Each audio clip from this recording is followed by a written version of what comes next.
Some 8 days ago, Mansfield Town had forgotten what defeat is. Well, now we well and truly know.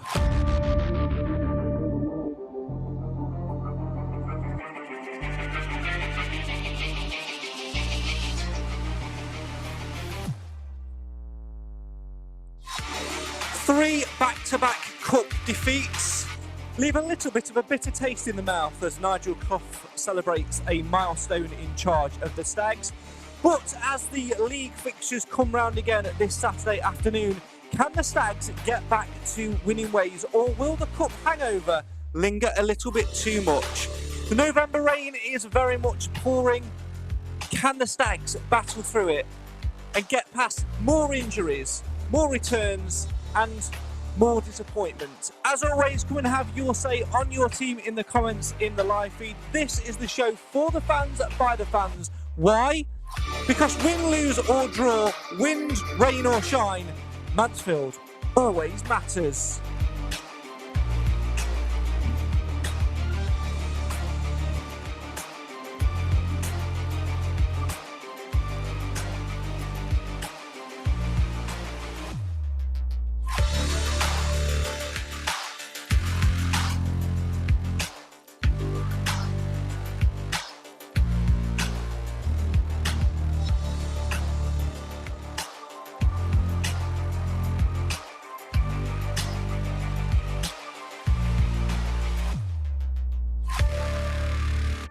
Good evening and welcome to the Mansfield Matters Podcast. Hope that you're doing all right this Wednesday evening, Wednesday the 8th of November, 32 minutes past 7. And we need something to cheer us up because this time last night at One Call Stadium, we were freezing cold in the Bristol Street Motors Trophy, wondering where everybody was really. And in the end, we went home cold and beaten once more by Everton under-21s. Joining me tonight to recap the last two games, the Everton game, the Wrexham game. We might even look a little bit further back at the Port Vale game. Talking injuries and returns, let's say hello to tonight's two pilgrims. The man who was pushing the buttons and had the unfortunate job of announcing two defeats in the last two games. It's Mr. Alan Wilson. Good evening, Santa. Good evening, Craig. Good evening, everybody. And the man who's rushed from one meeting to another, this one arguably more important. Hello, Mr. Clive Parkin. Good evening, Craig. Good evening, everybody. Great to see you as always. Thanks so much for joining us tonight. As always, if you're at home watching it in the live feed, please do feel free to get in touch via the comments. Just like Libby's doing at Alan's household. Knocks on the door. Has someone come round? Say, are you Alan Wilson from the Mansfield Matters Podcast? No, you're right. God bless her. Right, let's start by addressing the elephant in the room, really, Clive, and that is the fact that 8 days ago we had no idea what a defeat was, and well, we bloody know now, don't we? 3 back-to-back defeats, 3 different cup competitions, and 3 defeats. It's been 8 days to forget, hasn't it? It has. Thankfully, they're all cup games because I think the far more important fixtures are the league games. I've always said this. You know, I get told off by you for not worshipping these lesser trophies the way you do. But and the legacy of the game, the FA Cup game, because we've got a crocked Clark again, haven't we? So you know, my fear was always that it's just another opportunity for some of our players to get injured, and I'm glad it was only 1 or 2 this time. It could have been a lot worse. Last night, it was a bit unfortunate with the penalty, I thought, but did we do enough to win the game? Probably not. The FA Cup game and the League Cup game, the best team won both times. The best teams won. They did. And I have no complaints. I've said before, I don't mind. I don't like it, but I don't complain when we lose, because the team that we're playing is better than us. And in both cases they were. And we've not been on at our best during these 3 games. There's no point denying that. Our midfield has been particularly ineffectual. Or as Nick would say in the group chat, inept. It's the new buzz this week. Not with us, of course, tonight, but I'm sure next time he's back, he will say that word over and over again. Tim in the comments, Alan says, disappointed isn't the word. Well, if it's not disappointed and it's not inept, what is the word? Well, strawberry. I would, I would say disappointed because I don't think Port Vale was a different kettle of fish. I thought they were the better team, but Wrexham, I don't think they were any better than us on the whole on 90 minutes. But they just put the chances away because that's they're good at what they do. That's why they're getting paid the big bucks to do that. But last night, same as Clive, we didn't really do a lot, but it was a very, very soft penalty. Very soft indeed. Yeah, Nigel Clough wasn't happy with it in his interview afterwards, but it'd have gone to a penalty shootout if they'd have not scored it or if they'd have missed it anyway. And who knows, we might have won on it, but we'd have got a point and we might have got through. Just means it's all open in the Burton game. We'll come on to that a little bit later. Marie in the comments, Clive says, too many cup games close together, risking injury and fatigue. Not great, the losses, but onwards and upwards, the league is the priority. It very much is the priority, but I think the thing we take away from it, Clive, is, like you said earlier, we've got through it. We've had the injuries and fatigue sort of mount up a little bit. We just get Stephen McLaughlin back. Looks like we're going to miss him for another 2 weeks or so now. Obviously, Lucas Aiken's injured in the midst of that as well. And then Ollie Clark, who, again, was just getting back to the Ollie Clark that we know and love. And lo and behold, we're going to miss him for a couple of weeks. Yeah, Marie's spot on in her comments. I mean, they were close together. No one would design the league table, the league fixtures alongside cup fixtures the way they fell. I'm not going to go over old ground about the Rocking Horse Trophy. I think what we've got is a set of circumstances outside our control, and what we've now got to do is to move away from there. We have a squad which is good enough. It's good enough even with injuries, as we've had to be. So we're just going to have to find that resource to see past the clubs like Salford. They're not playing particularly well, Salford, although I think chucking the fact they're a bit of a bogey side to us, I think it's going to be a real challenge on Saturday. Yeah, certainly so. I think, we always knew, and we've spoke for it week upon week upon week, Alan, as the unbeaten run's gone on and on and on. We've always knew in the back of our minds somewhere there'd be rougher spell, a part in the season where we were going to struggle, we were going to find it difficult against teams and not come away with the results we wanted. If you're going to take a period, any period in the season where you're going to have that little bit of spell of bad results, we've just had the ideal time for it. 3 cup games, which inevitably, when you look back on it, don't matter in the grand scheme of things. We've got the money from the Carabao Cup run. That's great. It would have been nice to have a little bit more money and a little bit more of a reward from the FA Cup. And as much as I love the idea of Mansfield winning the Bristol Street Motors Vavavoom Trophy or whatever it's called nowadays, it's highly unrealistic anyway, and nobody really cares. So actually, getting that run in that little 3-game spell in the Cups, which are irrelevant in comparison, is probably for the best. Well, the big thing is now we have got no excuses whatsoever, have we? It's the league or nothing, and that's what. We can still get through to the Papa John's car painting company, wherever it is. We can still get through on that one.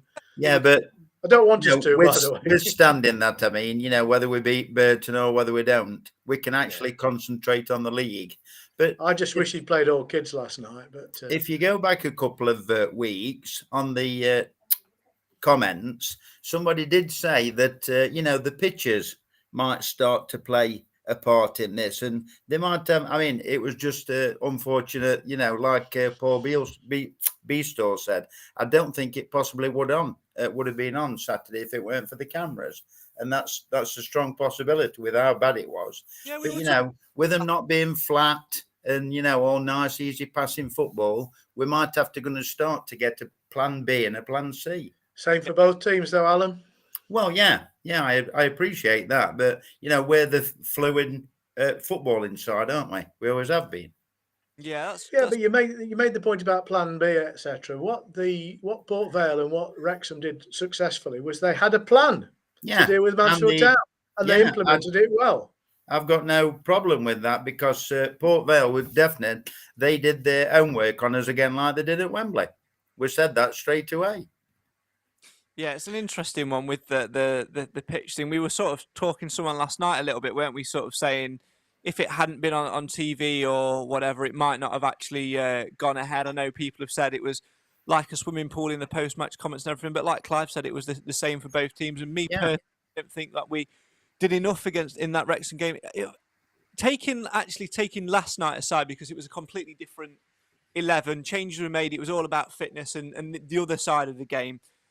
The actual fact of the matter is, even against Warsaw, we weren't good enough. And this spell has been coming, and it's all now about how we react to it. And it's just for me about what is actually the most frustrating thing to take away from it. Is it the fact that we've conceded soft goals?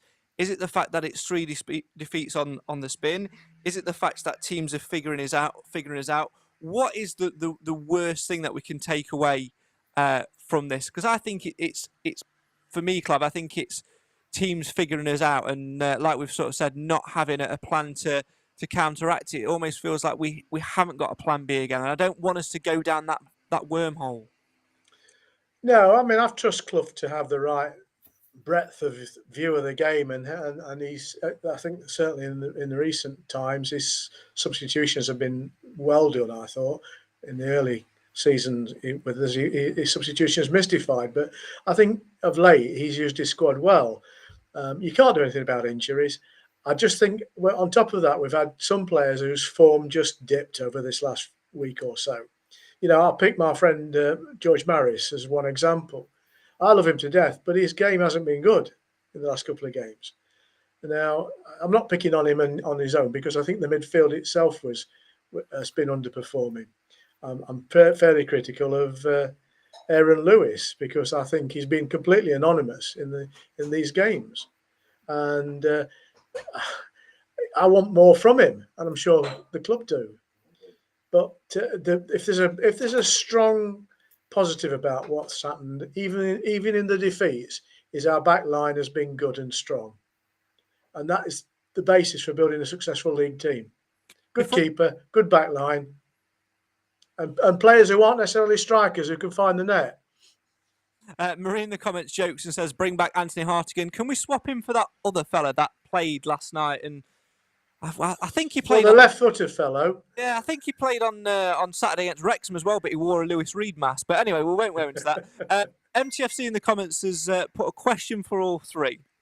Let's delve into that before we delve into other things which I have on my notes. Yes, I make notes this series. Yeah, I know. Proper going for it. I know. And yet it still feels like we're rambling. And the question is, at this moment in time, what's your predicted finish for this season? Invisible Ink, Clive, obviously. No notes. I'll answer first. I think my predicted finish for this season, I still think that we're capable of competing. I still think that we will be up there in and around it. I think it depends. I made a bold statement a few weeks ago, didn't I? That if we get through 3 certain games, that we'd do it. I'm going to make another bold-ish statement now and say, if we can cope with the injuries and and bounce back from this little blip that we're having, that we will still compete. At the moment, I don't feel confident enough to say that we'll be a top 3 team. I feel confident enough to say that we'll be maybe a top 5 team and give it a good go in the playoffs. But I think it depends how we get through the next 2 or 3 weeks and maybe look at adapting things. Alan, what's your answer to the question? What's your predicted finish for the Stags this season at this moment in time at 44 minutes past 7 or 16 minutes to 8 on Wednesday, the 8th of November, 2023? Top 3. I'm fully confident. There we go. I won't waver. I think it's our season. We're going to do it this year. Top 3. Clive? I agree. I think we will finish in the top 3, but I'm going to make some conditions to that statement. One is we don't have a huge raft of injuries, and that we buy somebody in January, because I think the squad just needs a fox in the box. And hang on, what's he doing? Carry on. I'm going to remind ourselves of. Yeah, and we're going to lose to somebody in the league, so let's not get hung on this. And if our form's not as good as it has been, the time to lose is when your form's gone, and that you can understand that. But I think we're all right. I think we're going to have a tough Christmas because there's a lot of good teams to play, and I think we'll come out of that in a good position to consolidate a top 3. Well, at the start of the season, we always make like our little season predictions, and I write them down on this little handy board. I'm not going to show it to you because it's got various passwords and stuff on it. But it has. We predicted the finish, the points, the top goal scorer in their goals, and then the player of the season. Alan, you went for second place, 84 points.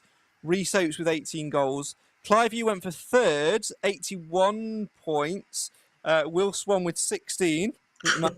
I'll rub that out for you now, fella. This time, yeah. And you also Alfie Kilgore as player of the season. I'll rub that out for you as well. And I kiss of death I've been, haven't I? Absolutely. And I went for a first place finish. You know, pessimist Craig is never in the building when we're making those predictions at the start. 92 points. Reese Oates with 18 goals and Lewis Reed for player of the season. So I don't know who's more close to being on target at the minute, but there you go. Sorry, Craig, who did I say for player of the season? You didn't. That's why I didn't mention.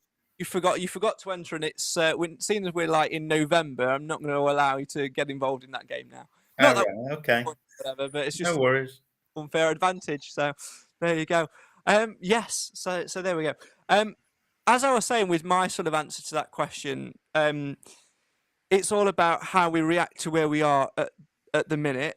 And the first point that I wrote down in my notes tonight was 3 defeats on the spin. Does it really count with the EFL Trophy? Some will argue no, but I'm going to argue yes, because team morale. And, you know, we are a team, we are a squad, we pull through things together.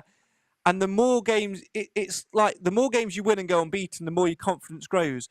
But the more games you lose on the spin, it becomes more and more frustrating and a little bit more angry, disappointed. You start getting frustrated. Alan, you were nodding along when I was saying that. It's almost like you resonate with what I was saying there. Yeah, I do. I do resonate with what you're saying, but they're cups. Now, the crux of the matter is on Saturday, how we do in the league. Like Clive said earlier on, they're another slightly bogey team for us. We've done well against all the other bogey teams we've played. There's only Salford, really, and Sutton, I think, that we need to play now, you know, to prove ourselves. And it's the league that matters. Okay, we had a good cup run. Everybody enjoyed it. We had 20 games unbeaten, 3 losses. Let's move on. Let's just not worry about it, because we know we've got the team. If we hadn't got the team, we wouldn't have been there in the first place. So just let's move on and let's go for the league. Remind yourselves, the last 3 games, 4-1 away, 4-1 away, and then a 2-1 win at home. That form, you roll that forward, we win the league. And also, we're one of the few teams to have beaten Stockport. True. So I think we are better than we fear we are, and I think we've been knocked aside by the inevitable doom and gloom of coming out 3 cups in miserable nights as well. I just think let's get Salford kicked into touch and move on. Yeah. Thomas in the comments. Here. Genuinely don't think there's anything to worry about. Played a solid League One team and a clinical team in the Cup in Wrexham. Get DKD back in the 10, like we said, didn't we say, Alan? We were saying last night that he played a team there against, was it Wrexham, where he went into the 10? It was. He's so much better coming on to things rather than with his back to goal. Still creating chances and played a lot of top sides already. Cup losses could be a blessing in disguise. Up the Stags. And there's an interesting point in there, actually, because as much as we're frustrated that, and we are clearly missing Lucas Akins at times, the Wrexham game, albeit by more than luck than judgment, because Hiram Boateng was due to start. He was going to start in the 10, and DK play further forward. He got ill before the game and had to be replaced by Michael Abdullah on the bench. Reese Oates was then handed a start. And oh my goodness, Clive, you know, it was like we've been fearful for weeks, haven't we? We were saying that we're never going to get the same Reese Oates back. We're never going to get the same player. But it's almost like he just picked up where he left off, and he scored a tremendous goal, had a superb game. And you know what? If he can continue that vein of form, my prediction of Oates for top scorer, Alan's prediction of Oates for top scorer with 18. I know he's not got many yet, but I think the more he plays and can keep that vein of form going, I think we could be in the money. The more he plays, and the least opportunity he puts himself to get himself injured, because he's his own worst enemy at times. He's a bit head on when sometimes a different player would say, "Hang on, that's just not worth a tackle to make, or it's not worth fighting that player all the way back to their goal line." Sometimes he's just got to pull away from these things because of the injuries he's had. He's made for himself, hasn't he? And I just think, I'm just waiting for it to happen. That's a pessimist in me, I suppose. I'm just waiting for him to do it. When McLaughlin came on, I just thought somebody's going to kick him on his sore spot, and then we'll not see him again. I'm glad he didn't, and we took him off as a precaution. I understand. Whether he'll just rest him a bit longer before they play him, I guess that's up to the club, isn't it? I'm going to say that's the three positives. Sorry, Craig. That's the three positives, isn't it? We've got Callum Johnson coming back, ready and rearing and firing on all cylinders. Oates is firing on all cylinders, but is only 50% fit, shall we say, 50, 60 tops. And then we've got McLaughlin as well, who I thought, until he came off last night, he looked very accomplished. Looked like the Macra of old. Let's not forget, by bringing Callum Johnson back, we can bring our Lord and Master back to his natural habitat of up front. And do you know what? When I saw the team sheet against Wrexham, I'm thinking, is Clough going to do a Clough and play Jordan Barry centre back and put Aidan Flint up front? But no, he surprised us all and played Jordan Barry up there. It was like going back to 2021 all over again with him and Oates up top, and it was a delight. And do you know what? I'd be more than happy to see that on the team sheet against Salford on Saturday, Alan. Yeah, I don't have a problem because we know he gives 110%. And, if they start to forge a partnership, we don't know how long Akins is going to be out. It's possibly 1-2 matches. But it sounds a bit, if it's only 2 matches with a fractured eye socket, it's probably not as bad as we think it is. And having the operation, it sounds worse than what it is. But let's hope so, because I would like to see Akins back. The sooner the better. In my day, the coach would say, "Run it off, lad." What, a fractured eye socket? Unless your leg came off, you carried on until half time. Bit harsh. Let's also not forget that in Clive's day, you travelled to away games by horseback. George, we're missing Quinn. Now, up until a few weeks ago, Clive, I don't think I would have said we are missing Quinn, but now that a sniper's got Ollie Clark again, and I thought we had a ready replacement in Stephen McLaughlin, and the sniper's got him. Like you say, he'll probably be rested for the next couple of weeks. George Maris isn't firing. Lewis Reed isn't firing. Hiram Boateng's about as much use as this ruler at times. And like you said, Aaron Lewis hasn't been on it. I think maybe we are starting to miss Quinn a little bit, but only by numbers and poor form, not in terms of the desperate miss of Quinn, the obvious miss of Quinn like we had last season, if that makes sense. I don't agree. I think Quinn, whilst he hasn't got a full game in him when he's fit, is incredibly creative. He takes a lot of pressure off the others in midfield. He links up superbly with the left back with the forward play in a way that we've missed that. We've missed McLaughlin and Quinn as a dynamic duo. But I can't get too upset about Quinn because we know he's on his last tour of duty anyway, and we're going to have to find a way to operate without him.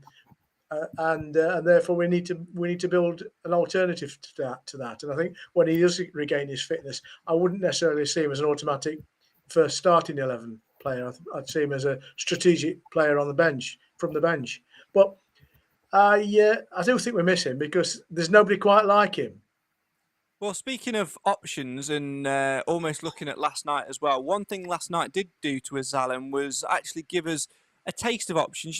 We've got George Williams, who absolutely outstanding centre back when he's played. He can obviously play full back as well. Really does suit that role quite well. And I know a lot of people on social media have been saying we need to get him more game time. The problem is at the minute, the defence is playing relatively well. Like, you can't really give him much game time. It's only going to take moving players around to get him said game time in the league. But herein could be the opportunity because Bailey Cargill played in midfield and did a superb job. If we are missing a couple of midfielders, Lewis Brunt, of course, is another natural choice to play in there, which could open the door for George Williams. I think one thing we have got this year is options, but not options in terms of square peg round hole. We've got options in terms of move that to structure that, and it works. We've got more solidified options.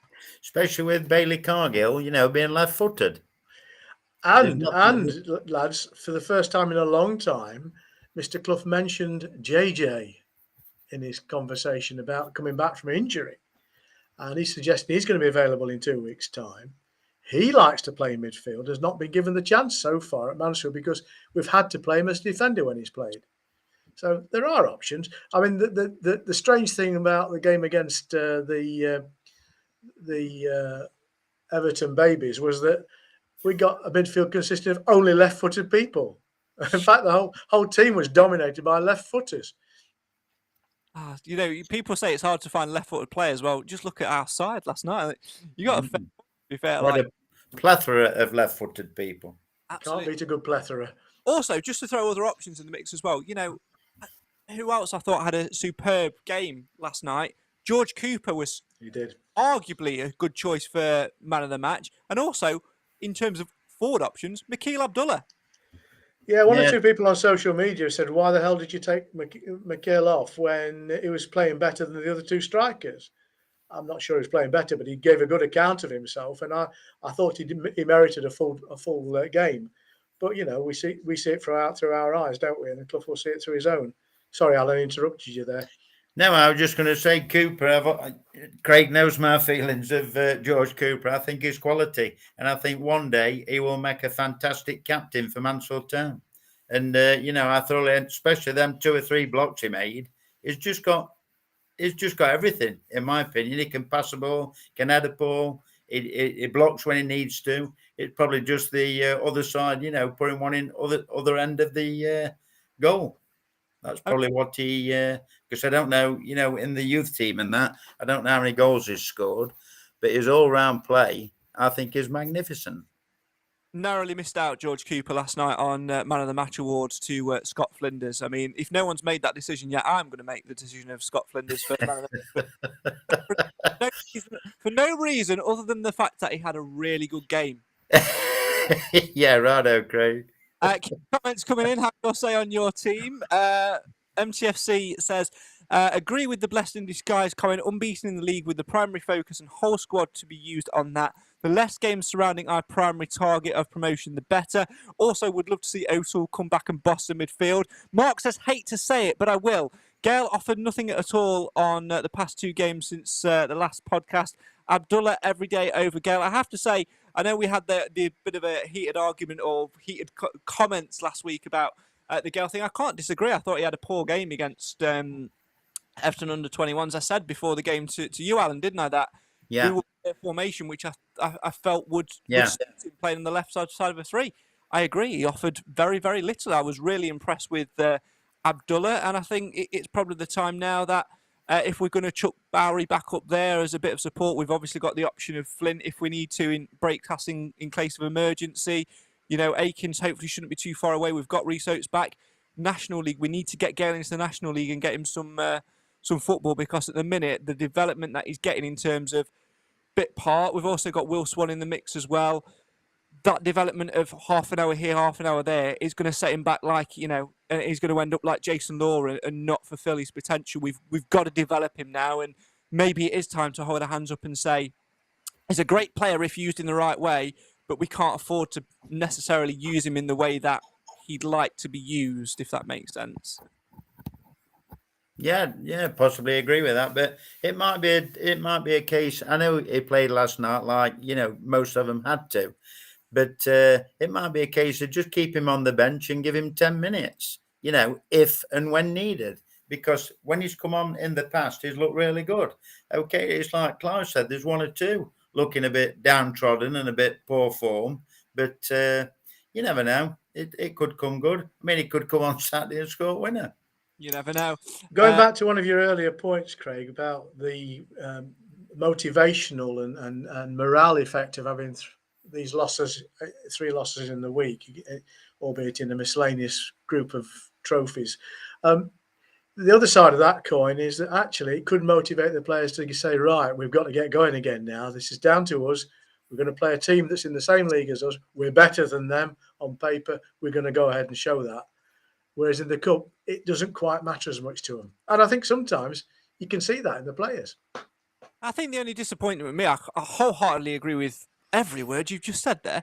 The thing for me, I think it was more of a disappointment because we didn't get the rewards in the Carabao that we really deserved in terms of that big team and that big day out or whatever.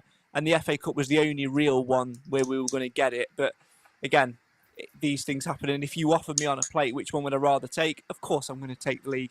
Keep your comments coming in. Thomas says, also, I think Flint has been class, but feel he sometimes gets a free ride due to reputation. Both the Wrexham goals came between him and Callum Johnson. Just something to keep an eye on. Do we need to manage his minutes slightly? He's no spring chicken. Feels hypocritical saying this, as I think he's been quality. Well, first and foremost, you can call him a spring chicken to his face, because I wouldn't call it into his face because he's an absolute unit. But I think there is probably something in that. But at the same time, I think he can manage his time really, really well. And I think that's where we've got enough adequate cover. We're not struggling there now at all, are we? We're in a really good position, even with Elliot Hewitt and Alfie Kilgore on the long-term sick list. You know, we've got a superb bolstered defence. And, you know, I think it showed last night, Clive, actually, that he didn't play. He came on for the last, 20 minutes or so, or 10, I think it was the last 10 minutes in the end, just because other people were struggling to get back up to match fitness. And he didn't really need to. And I thought we coped well without him. George Williams, again, prime example. Led by example, defended really well alongside George Cooper. The good benefit of last night was you could hear the players talk to each other, and George Williams was phenomenal at talking Cooper through the game. Yeah. I could hear him shouting to them to recycle after phases, and you don't hear that when there's a big crowd there. And I think he just shows signs of a leader.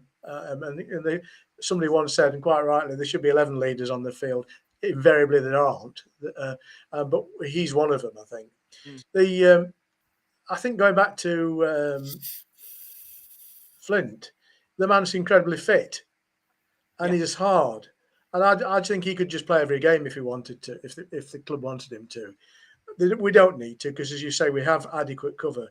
But using him as a striker is not an option in my book. He's not good enough up front. His nuisance value doesn't make up for the fact that you need somebody with a bit of calmness and skill up there. Don't get me wrong, bring him up for every corner and every free kick, but he's not the solution. I'd sooner see Bowery brought back into a forward play. And I said on Facebook last week, if there's ever been any doubt, I see Bowery now as a defender. Only because of the one which he put wide of a goal when clearly his brain just went, No, I just think he deserves the merit. It's a positive thing from my point of view that he has made himself into a very good defender. And he's served the club very, very well this season as a defender. Yeah, can't argue with that. I disagree slightly with the Flynn going up front remark, Clive, personally, because I think he's very good with his flick-ons. And when you've got people like Oates coming, and he starts getting fitter and fitter, that might bode problems for the defence. I mean, if we're having... Sorry to interrupt you. Do you think he's better than the guy we had last year, the tall fella who's gone to Gillingham? Forgotten his name? Ollie Hawkins. Oh, Hawkins. Hawkins. Do you think he's a better player as a potential striker? No, not as a striker, but I'm just saying, last 10, 15 minutes, get him up there to cause problems and flick-ons. That's all I'm saying. I don't think it's a striker. I see it. Hawkins didn't do very well as a striker because he didn't get the opportunities so much. And I think if that was his only job when he was playing for us, he would have been much more prolific in front of goal. I think if you're going to have a striker, they've got to be a striker. I just don't like people playing woefully out of position. And I thought that's a lesson we should have learned. Well, twice that he's done it in 3 times, we've had 2 goals from his flick on. From free kicks and corners. See, I don't mind him going up. I think there's a difference. I think we need to clarify this. There's a vast difference in going up for the last 10 minutes of the game when you're chasing the game and starting up there and playing the full 90 up there. No, I wouldn't do that. Would I like to see him play the full 90 up there? Absolutely not. No. Am I saying to everybody around me after 60 minutes when it's 0-0, when are we going to throw him up front? Absolutely I am, because that's exactly what we need to get those flick-ons and get in behind teams who figured it out. But to be fair, and I'm being critical now of Swan and Gale, he's got to be better than them when they're not firing. So it's a worthwhile venture to chuck somebody up there, if only to cause confusion and to distress their defence, because he's, as you say, he's a unit, and he will do that. I just think our 2 strikers have been very easily put into defenders' pockets. That's my favourite footballing tactic, cause confusion. Speaking of causing confusion, let's take a little break. And when we come back, we're going to turn our attentions to an unmarked anniversary as Nigel Clough reaches the milestone of another year in the Stags dugout. So get your comments coming in about Clough's tenure so far, and we'll carry on talking after this very brief interlude via the form of a jingle. And if you listen to the audio version, some ads, which really don't get as much revenue at all, really. But there you go.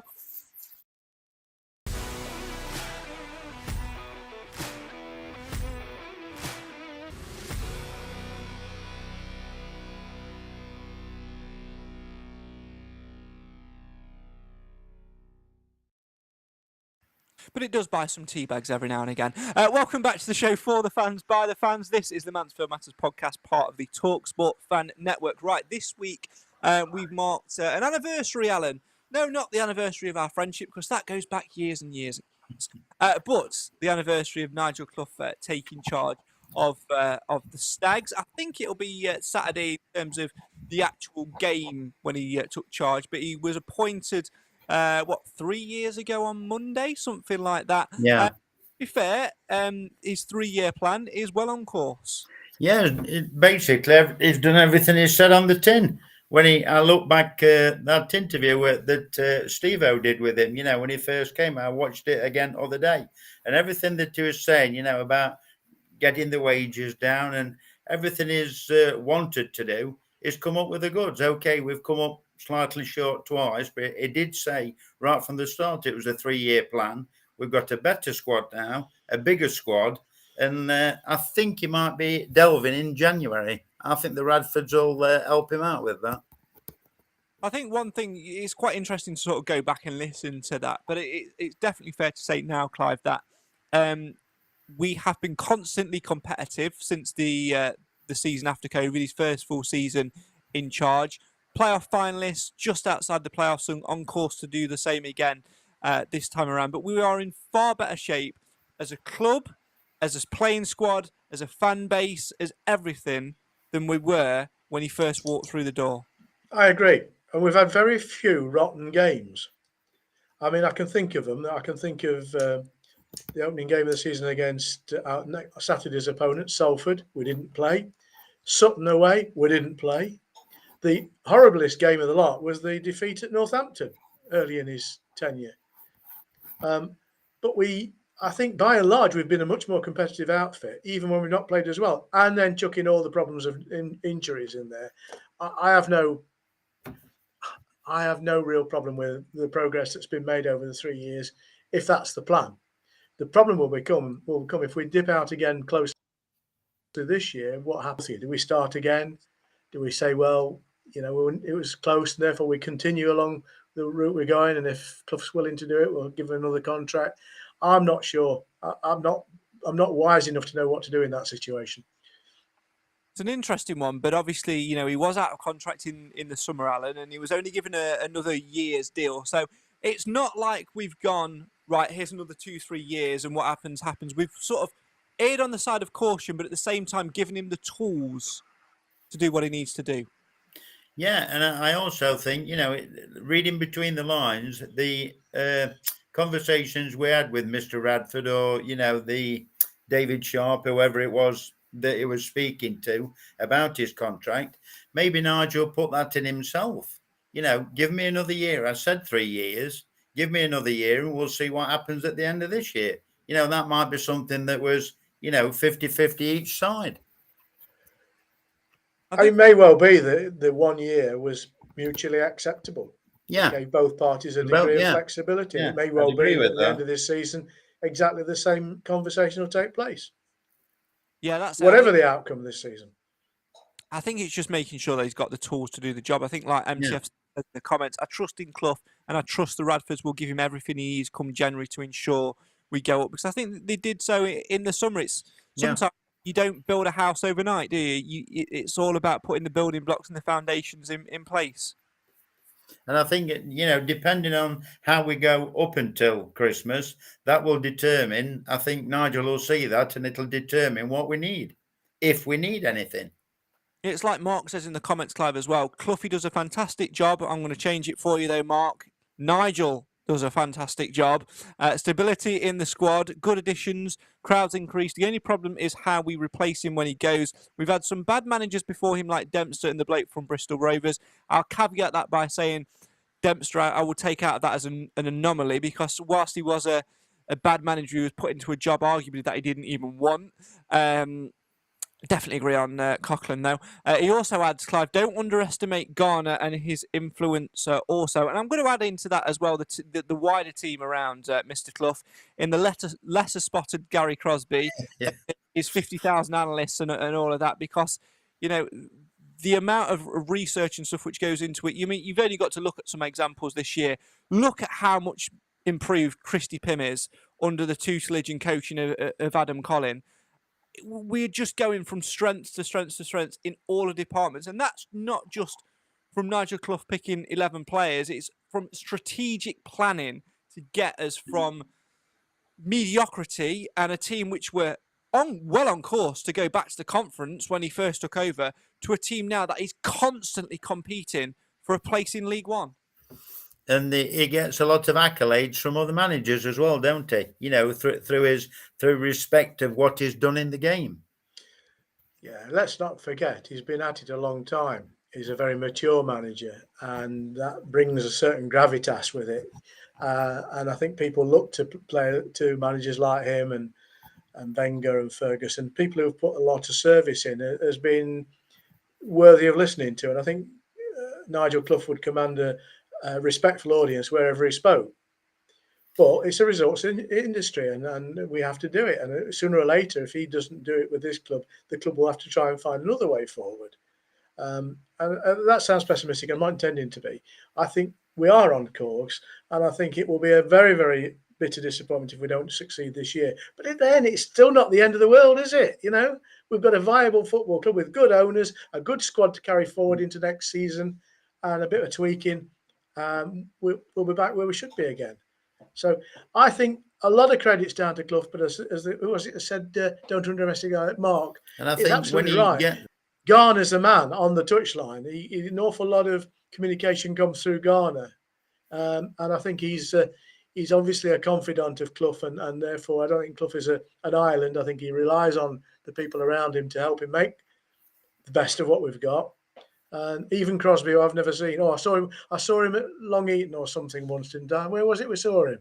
Oh, I think, probably was Baseford United. 45-minute chat with him.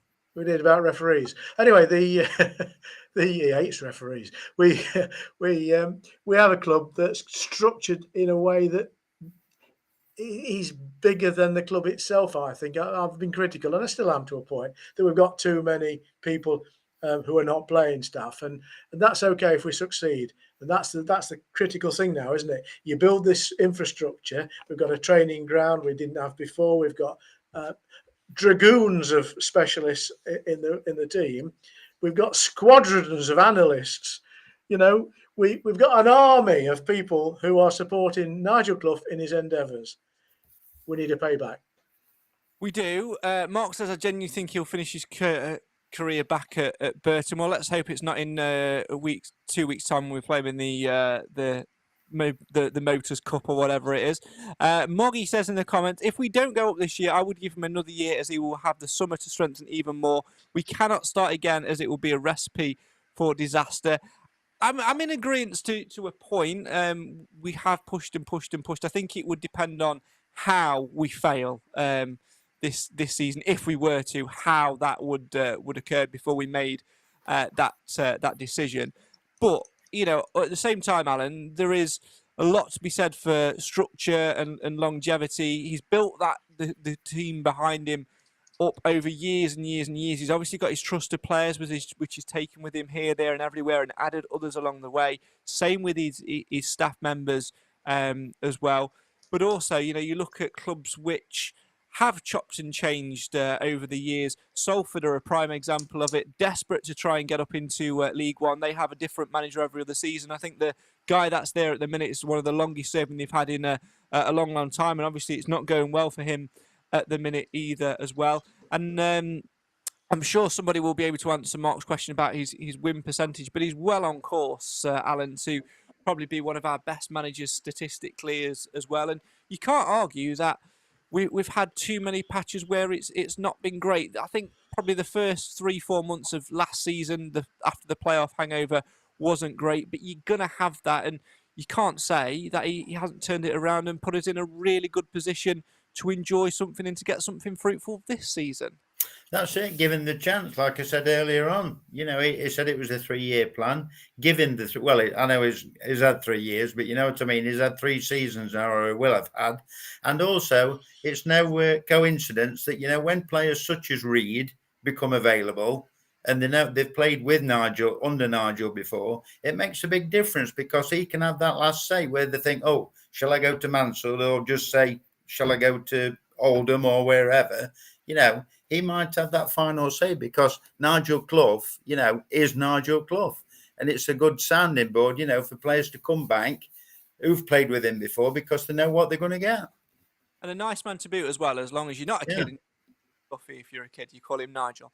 But lovely man, and I genuinely did enjoy working with him when I was doing the commentary stuff. Even when we lost, he was always honest and reflective, and always made the time to have a chat with you as well. And I think we're in great hands. I remember actually, 3 and a bit years ago when we did the managerial change special, and we spent a night, didn't we, sort of going through potential candidates at the time, and we were in a fortunate position at the time, weren't we, where there were so many good out there with records, and when we compared them all, we all said that Nigel Clough, if brought in, it wouldn't be an instant fix, but it would be a fix which over time would put us in a good position. And I think we're in a far better position as a club than what we probably would have been if we'd have taken on any of those other managers. And don't forget, Mark Hughes is available. Yeah, let's not. No, thank you. Nigel Clough, the man in charge, and long may it continue. I'd love to see him stay for another couple of seasons and give that success, which he deserves as well as manager. And that continues by way of Salford on Saturday afternoon. We'll come to podcast predictions shortly after we've played the jingle. Let's have a little look at them before we hit the second best jingle ever in Mansfield Matters history on that. And that is, of course, where they are in the league. We mentioned a few minutes ago, Clive, that they're not having the best of seasons this time round. They are sat in 13th, a couple of points off the plus, 21 points so far this season. 6 wins, 3 draws and 7 defeats. A goal difference of +2, goals scored 26, goals against 24. And at home, they're really, really struggling. They're 21st in the home table. This is a good time to go to them, kill off another bogey side and bounce back from what's been a poor, I think, last 4 games, really. Even the Warsaw win, even though we got the result, we weren't great in that game. Let's put it right. Let's bounce back and let's show this league that, all right, we're out of the cup, but we're going to give it a damn good go in the league. And I tell you what, when you come against us, if you take 3 points off us, you'll have bloody earned them.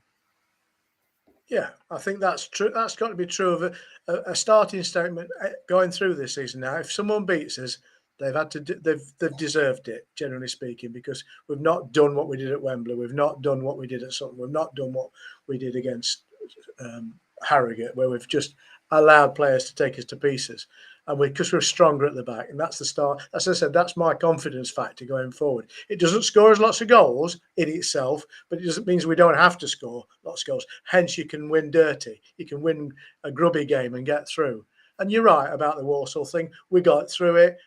I'd take that every day of the week if we could get games like that where we just get through it.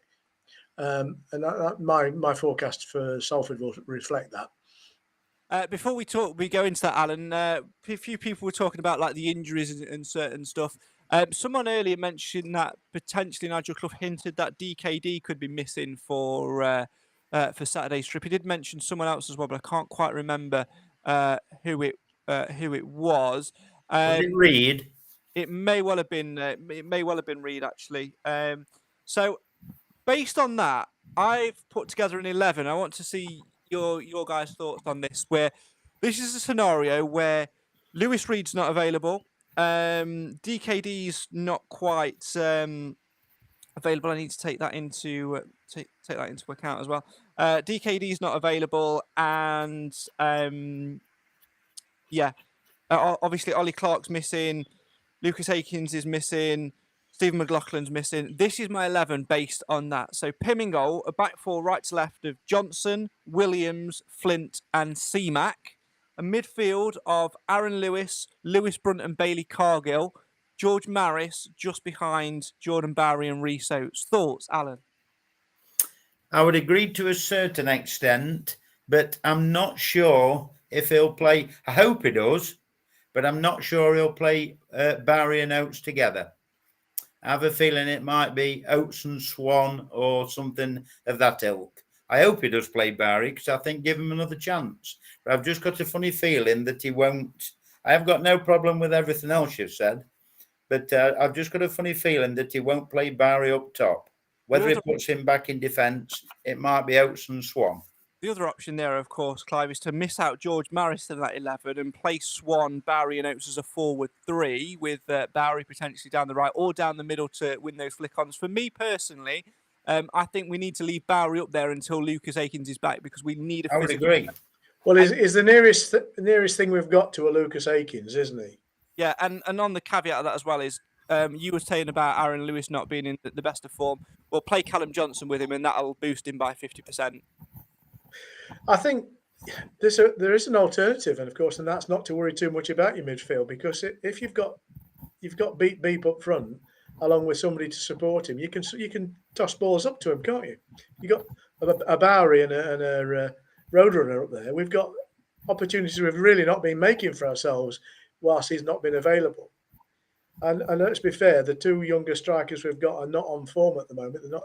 Maybe it's unlucky, but they're certainly not providing what we expect of them. So a different tactic might not be a bad thing. We've struggled to play through midfield this last few weeks, haven't we?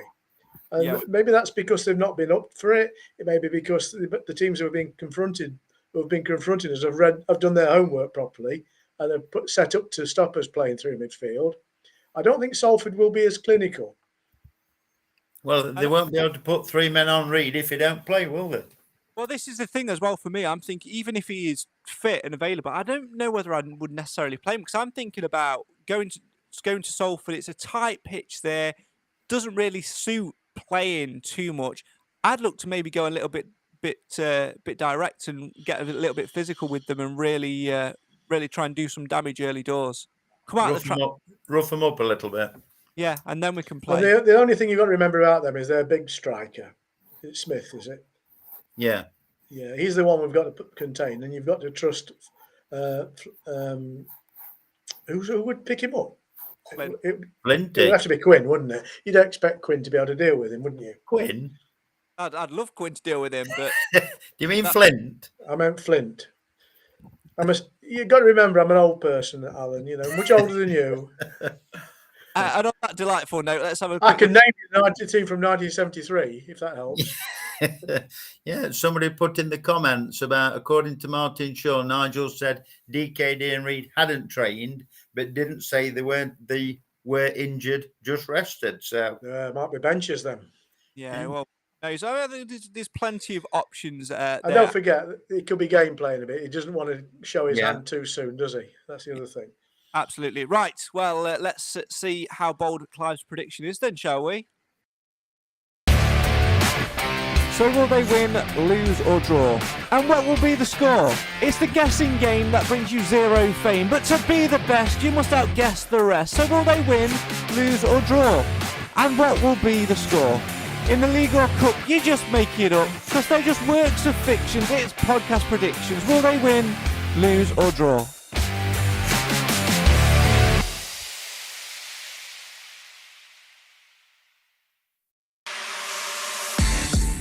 Well, before the Everton 21s game, Alan and Clive were neck and neck in podcast predictions. So this week, in a rare treat for you all, I'm going to go first. I'm going to say that we're going to draw 2-2, and my man of the match will be Rhys Oates. Clive, I'll come to you next. Well, I'm going to be buzzing around the ground an hour and a half before kickoff, as always, just I'm travelling SSA, and there's nothing to do there, and the facilities are rubbish, and I should be angry with everybody around me. But I'll tolerate all that because we're going to win 1-0, and man of the match will be Pim. Oh, we go for Christy Pym again. Alan. Salford 0, Mansfield 2, man of the match, also Rhys Oates. A wise choice, Mr. Wilson. I would like to see us beat Salford, but I'm not quite sure we're going to get the win just yet. I think we might get a draw. It'll be a good game, but I think it might be one of those where we go 2 down and we're going to mount and come back. We just can't quite get it over the line. As always, if you want to play along with podcast predictions, you can do so. The link that you need is in the description. And a reminder that you must do so no later than 1 hour and 1 minute before kick-off on Saturday. Of course, no trip to Burton in the week. That's been pushed back a week because of their involvement in the FA Cup. So we'll come to that next week and we'll give you a little update on podcast predictions as well. And make sure that you do get involved with that game. And we'll find out who is top of the charts next week. So a recap of those predictions then. Clive's gone for a 1-0 win with Christy Pym as man of the match once again. Thankfully, he got some points last week. Alan's gone for 2 goals, a clean sheet for Pym and a victory for the Stags with Rhys Oates as man of the match. And Pessimist Priest has started to weave his way back in a little bit as I've gone for a 2-2 draw, Rhys Oates as the Stags man of the match. Get involved in podcast predictions. If you've not played it yet this season, it doesn't matter. You can start at any time, and who knows, come the end of the season, you could be the champion. All the rules and all of that stuff, link in the description. Check it out and play along with podcast predictions, the Mansfield Matters guessing game, which brings you 0 faves.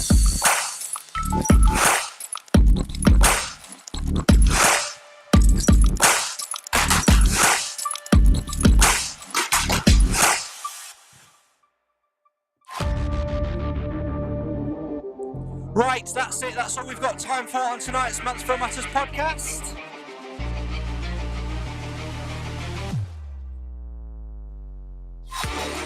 My thanks, as always, to Clive Parkin, to Alan Wilson, and other members of the Mansfield Matters podcast panel who couldn't be with us tonight. They are Cam Felton, who is somewhere. Holly Oates is probably on. Nick of Mansfield Town Shirts fame, who's got some excellent graphics going on in his page at the minute. Go and check them out. He's doing like a every game shirt recap sort of thing. He explains it far better than me. He's hanging a shirt up. And Nathan Edge, who I'm reliably told we might get back in the next few games or weeks or so. As always, my thanks to you guys at home as well for watching and for listening. If you want to find out more about when we're next going to be live, make sure you're following us on all things social media. We're at MTFC Matters.